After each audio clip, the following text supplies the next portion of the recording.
na pilit pong itinutulak ng defense na yung usapin po nung on the documents that were actually presented.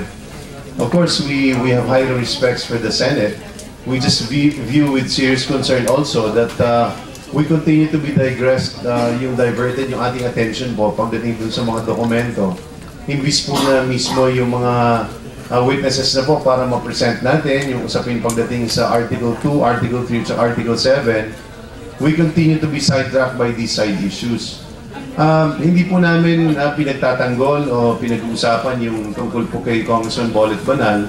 But whatever it is, no? I mean, the section cited even by Senator Miriam on Rule 131, Section 3, Paragraph J, even that, as far as we're concerned, is of, that presumption is not an absolute presumption. It's a rebuttable presumption, but even its applicability right now, as far as we're concerned, does not hold water in this case. But be that as it may, hindi po ito yung tamang venue para po pag-usapan yon. Pilit po namin nakikita na itinutulak talaga ng defense pag-usapan po ito para ho maantala at matagalan, para nandito po yung Bank President para sabihin po ho yung ibang mga bank accounts na tinatago ni Chief Justice na na-reveal na po natin, hindi lamang po 19 million, kundi merong 36 million na nakatago at terminate mismo on the day of the impeachment. Meron pa hong dalawang accounts na sinasabi nila na gusto nilang sabihin sa atin sa Senate Impeachment Court.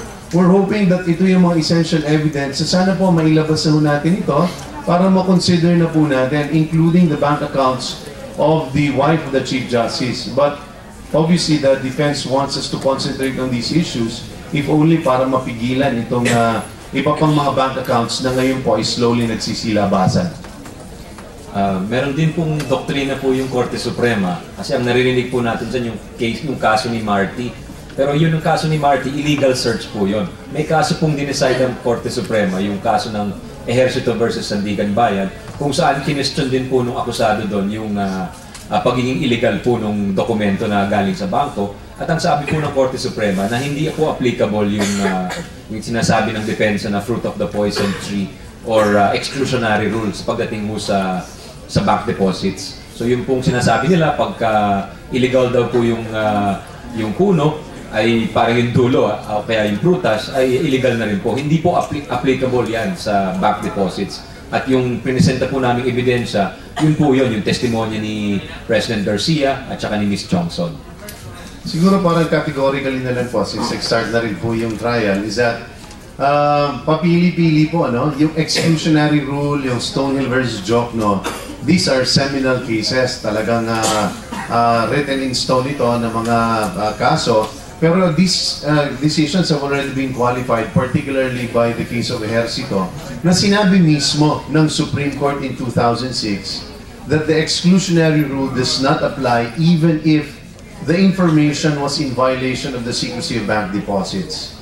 Malinaw na malinaw po yun doon. Pag sinasabi po nila na obiter po ito, hindi po totoo yun, because those are one of the main issues that they wanted to address para po hindi ma-take up yung matter ng bank information. Malinaw po na sinabi doon, the exclusionary rule does not apply in this case because it is not found in the bank secrecy law, and that secondly, the rule on the fruit of the poisonous tree likewise does not apply in this case. That was in 2006. It was a decision rendered by the Supreme Court of which the Chief Justice himself was already a part of. Kasama na ho siya dyan nung nilabas po yung desisyon na yan, pero obviously umaasa po sila na magamit po yung mga lumang desisyon para po maisantabi yung lahat ng ebidensya po na naipresenta na pagdating doon sa mga bank deposits. Okay? We'll continue with the hearing. Maraming salamat.